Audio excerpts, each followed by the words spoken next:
আসসালামু আলাইকুম, আমার নাম মোসাম্মদ সুমাইয়া আক্তার। আমি চন্দনবাসা ডিগ্রি কলেজের 2026 শিক্ষাবর্ষের এইচএসসি পরীক্ষার্থী।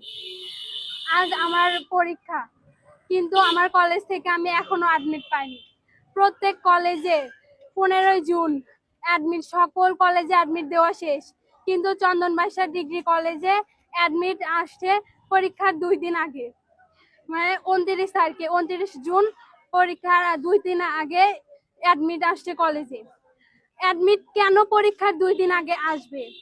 আর হচ্ছে অ্যাডমিট 2 দিন আগে আসছে ভালো কথা, এই অ্যাডমিটের জন্য প্রত্যেকটা স্টুডেন্টকে টাকার জন্য ওরা 1 তারিখ, জুলাই মাসের 1 তারিখ পরীক্ষার আগের দিন পর্যন্ত ঘুরাইছে। তারপরেও আবার স্টুডেন্টকে বলে তোর অ্যাডমিট মিসিং, আর পরীক্ষার আগের দিন কেন কলেজ কর্তৃপক্ষ অ্যাডমিট দেবে? 15 দিন আগে আসছে, যাচাই বাছাই সবকিছুই হবে, পরীক্ষার আগের দিন একটা স্টুডেন্টকে বলা হয় তোর অ্যাডমিট নাই। এটা কেমন কলেজ, যে কলেজে স্টুডেন্টের কোনো দায়িত্ব কর্তব্য নিতে পারে না? তারা প্রেস সবকিছু, অনেক বড় বড় নেতা থাকে, তারপরে শিক্ষা প্রশাসন থাকে, সবার সামনে তারা বলে যে আমরা স্টুডেন্টকে নিজের সন্তানের মতো লালন পালন করে বড় করি। আচ্ছা, আর আরেকটা কথা, আমার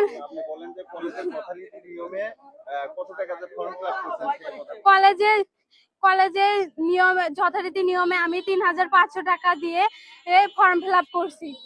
আমার সবকিছু ওকে, তাহলে এখন আমি আমার অ্যাডমিট পাবো না কেন? পরীক্ষার আগের দিন কেন আমাকে বলা হলো যে আমি আমার অ্যাডমিট মিসিং? তারা আমাকে এই কথা বললো? তাদের ব্যর্থতা কেন?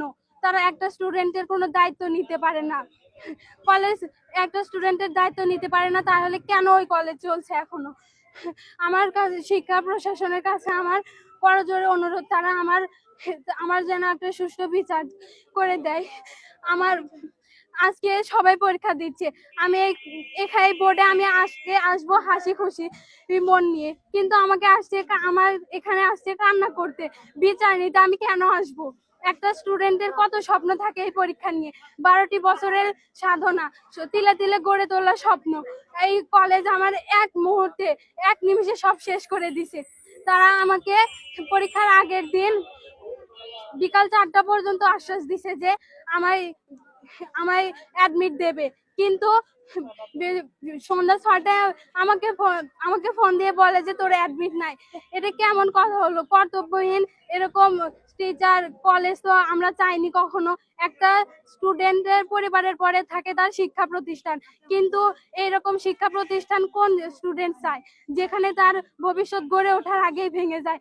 আমি এই চন্দনবাসা ডিগ্রি কলেজের বিরুদ্ধে আপনাদের কাছে চাই যে আপনারা যে কোনো একটা কঠিন পদক্ষেপ নেবেন, যাতে এখন আমার হয়েছে, কিন্তু ভবিষ্যতে বলা তো যায় না যে আমার মতো আরো অনেক জনের হবে। আমার ভবিষ্যতে তারা কিভাবে নষ্ট করে দিল, কিন্তু ভবিষ্যতে তো আমার মতো আরো অনেকের হতে পারে। আপনাদের কাছে আমার, শিক্ষা প্রশাসন, এমপি মহোদয়, সবার কাছে আমার অনুরোধ থাকবে, তারা যেন এই কলেজের বিরুদ্ধে যথাযথ পদক্ষেপ নেয়। আমার যেন পরীক্ষার এই বছরেই যেন আমি পরীক্ষা দিতে পারি, তার যেন একটা সুন্দর ব্যবস্থা করে দিতে পারে। সবাইকে ধন্যবাদ।